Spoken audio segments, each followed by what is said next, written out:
জুলাই আগস্টের গণঅভ্যুত্থানে বিতর্কিত পুলিশের নানা সংস্কার হলেও এখনও জনগণের আস্থা ফেরেনি এই বাহিনীর উপর। আইনশৃঙ্খলা পরিস্থিতি নিয়ন্ত্রণে ব্যর্থতায় পুলিশের সক্ষমতা নিয়েও উঠছে প্রশ্ন। পুলিশের উপর হচ্ছে হামলার ঘটনাও। সাবেক কর্মকর্তাদের মতে বাহিনীর চেইন অব কমান্ড ফিরিয়ে আনা ও পুরোপুরি সংস্কার হলেই স্বাভাবিক কার্যক্রমে ফিরতে পারবে পুলিশ। দর্শক আরও জানাচ্ছেন মহিম মিজান।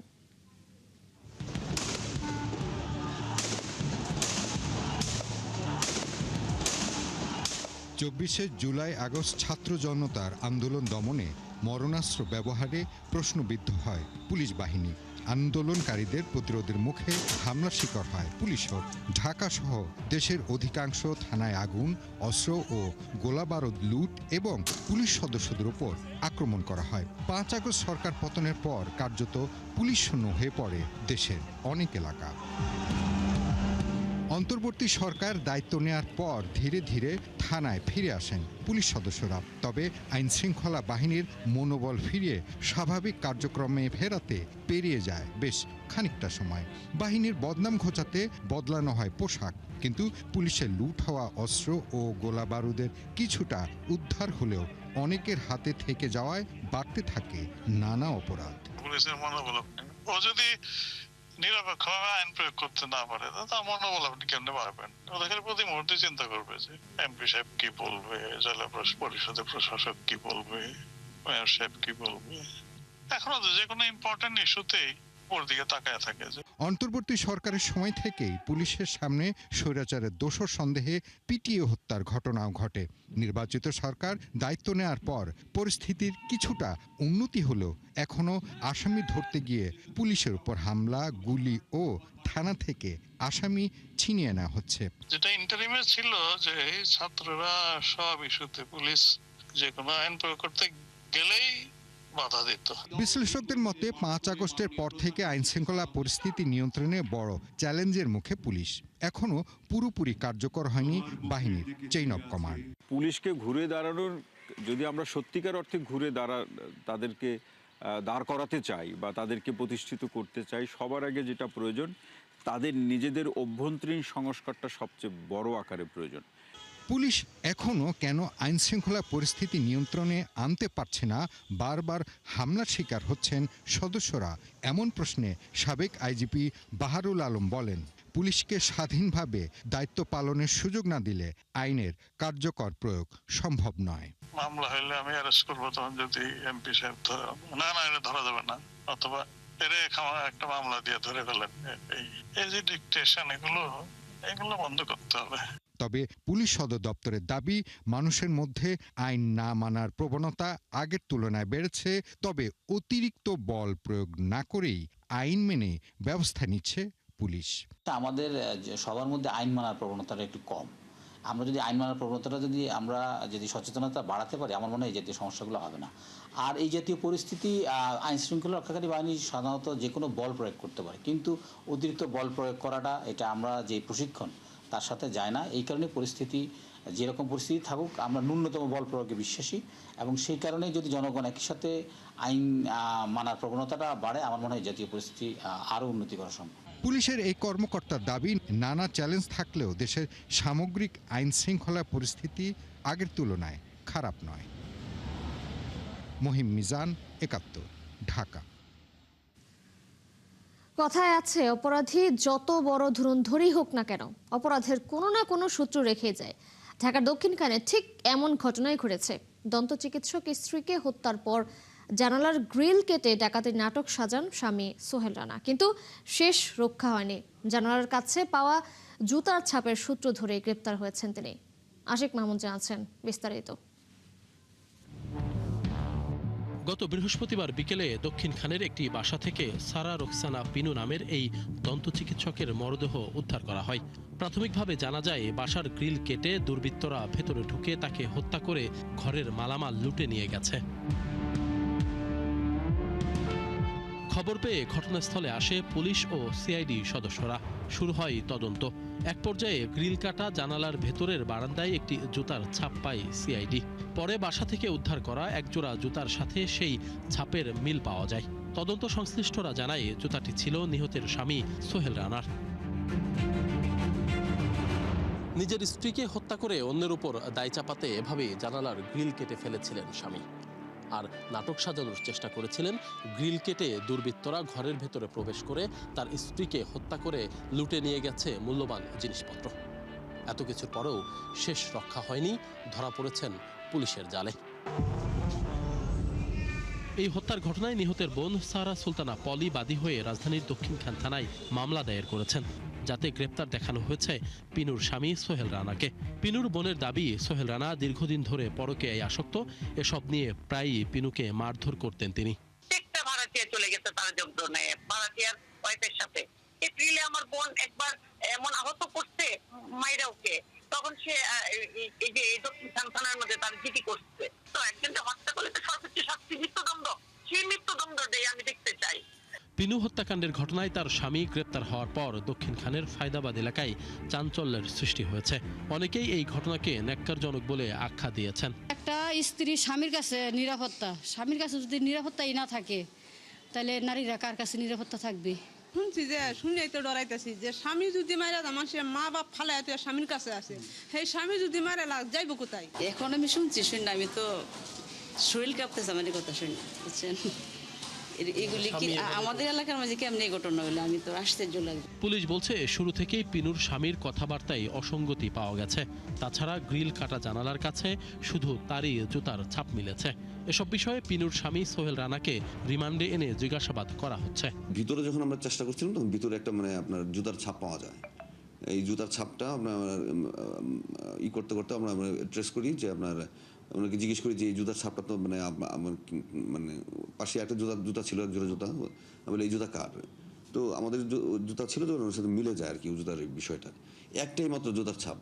যদি এখানে কয়েকজন আসতো বা তাদের কয়েকটা ছাপ পাওয়া যেত, তাহলে ভিতর জিনিসটা একটু কোশ্চেন এটা এরাইজ, আমাদের কাছে কোশ্চেন হয়ে দাঁড়াইছে যে বিষয়টা, যে জুতার ছাপটা বাইরে কেন, ভিতরে কেন, বাইরে কেন জুতার ছাপ নাই? জুতার ছাপটা তো ওনার হাজব্যান্ডেরই।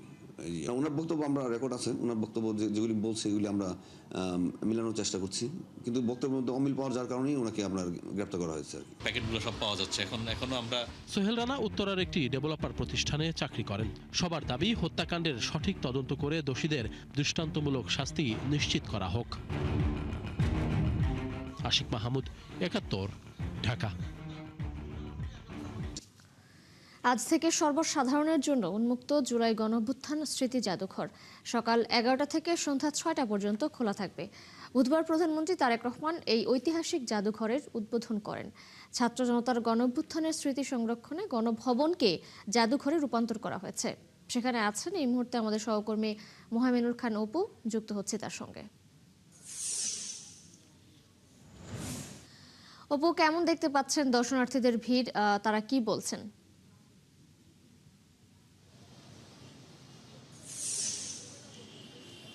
জানেন যে জুলাই স্মৃতি জাদুঘর সেটি কিন্তু আজকে সর্বসাধারণের জন্য উন্মুক্ত করা হচ্ছে, অর্থাৎ সকাল ১১টা থেকে কিন্তু এই জুলাই স্মৃতি জাদুঘরে সাধারণ দর্শনার্থী যারা রয়েছেন তারা কিন্তু প্রবেশ করতে পারবেন এবং সন্ধ্যা ৬টা পর্যন্ত কিন্তু এই ভিতরে কিন্তু এটি তারা থাকতে পারবেন। অর্থাৎ সকাল ১১টা থেকে সন্ধ্যা ৬টা পর্যন্ত এই জুলাই স্মৃতি জাদুঘরটি সর্বসাধারণের জন্য কিন্তু খোলা উন্মুক্ত থাকবে।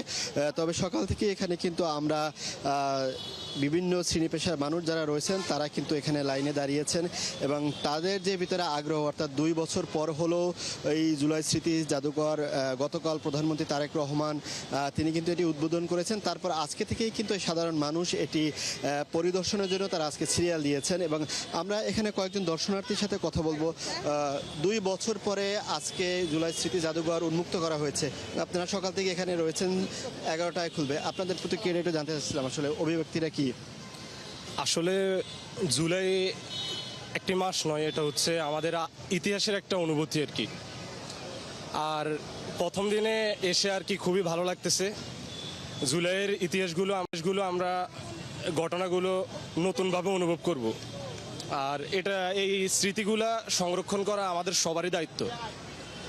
আর এটা আগামীর প্রজন্মের জন্য, যে নতুন প্রজন্ম তৈরি হচ্ছে ওনাদের জন্য এটা একটা ভালো উদ্যোগ, কারণ তারা ইতিহাস থেকে একটা শিক্ষা গ্রহণ করতে পারবে। তো সব মিলিয়ে খুবই ভালো লাগছে আগে এসে। ধন্যবাদ। তারা যেমনটি বলছিলেন যে আসলে এই 2 বছর পরে হলেও এই জুলাই স্মৃতি জাদুঘর যখন উন্মুক্ত করা হয়েছে, সেক্ষেত্রে এই জুলাই 36 যেটি আমরা বলে থাকি, সেই প্রতিটি মুহূর্ত অর্থাৎ জুলাই শুরু থেকে এবং শেষ দিন পর্যন্ত অর্থাৎ 36 জুলাই আমরা যেটিকে বলি, সেই স্মৃতিগুলো এখানে তারা ভিতরে ঢুকে সেগুলো দেখতে পারবেন। অর্থাৎ সেইগুলো তাদের ভিতরে আবারও নতুনভাবে জাগ্রত হবে এবং নতুন প্রজন্মের জন্য কিন্তু এই জুলাই স্মৃতি জাদুঘর যেটি রয়েছে সেটি তারা যুগ যুগ ধরে কিন্তু তারা এটি আবারও নতুনভাবে দেখতে পারবেন, সব কিছু তারা জানতে পারবেন এবং মূলত নতুন প্রজন্ম এবং জন্য এটি সবচেয়ে অগ্রাধিকার থাকলো। এখানে কিন্তু সব শ্রেণী পেশার মানুষ রয়েছেন, বর্তমান প্রজন্ম যারা রয়েছেন, আন্দোলনে যারা ছিলেন, সব মিলিয়ে বলা চলে যে এই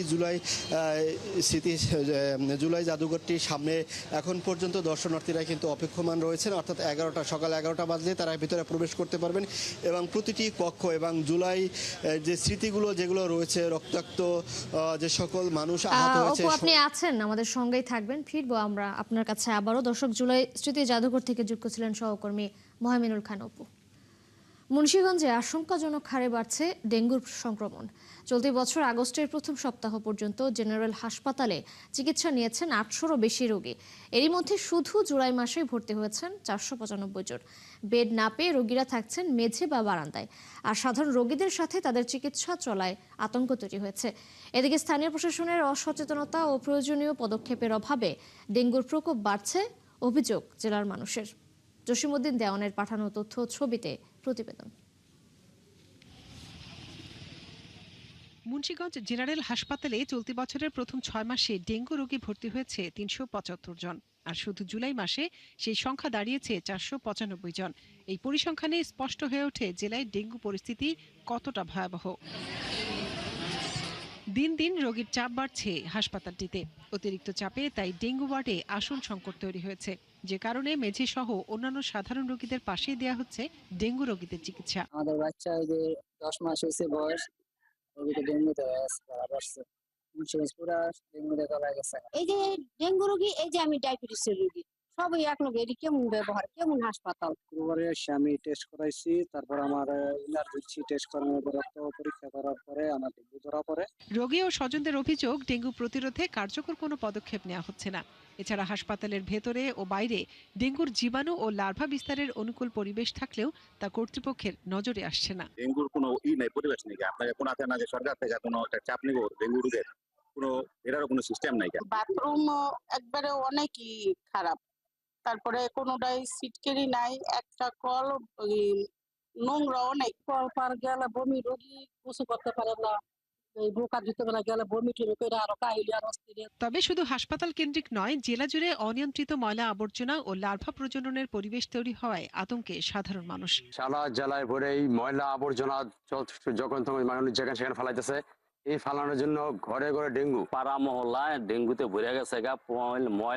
ময়লাগুলো পরিষ্কার পৌরসভা থেকে কার্যকর পদক্ষেপ না নিলে ডেঙ্গু আরো মহামারী আকারে ধারণ করব। রোগীদের দুর্ভোগের কথা স্বীকার করে হাসপাতাল কর্তৃপক্ষ বলছে, জনবল সংকটে কাঙ্ক্ষিত সেবা দেওয়া সম্ভব হচ্ছে না।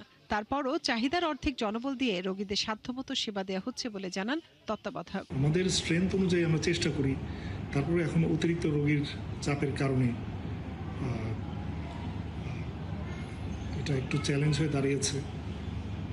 তো তারপরেও আমরা চেষ্টা করি যে পরিষ্কার পরিচ্ছন্ন রাখা।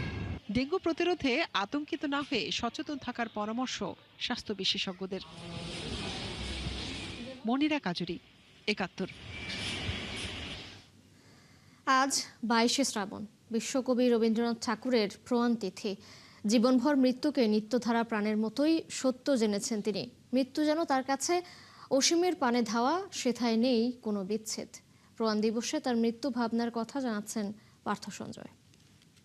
জীবন মরণের সীমানা ছাড়ায়ে বন্ধু হে আমার। মৃত্যুময় পৃথিবীতে ম্রিয়মান বিষাদের বিপরীতে নিত্যধারা প্রাণের মতোই সত্য জেনেছেন মৃত্যুকে। জীবন 13 বছর বয়সে মায়ের মৃত্যু, 24 বছর বয়সে কাদম্বরী দেবীর মৃত্যু, আরও পরে স্ত্রীর, কিংবা সন্তানের অকাল প্রয়াণ।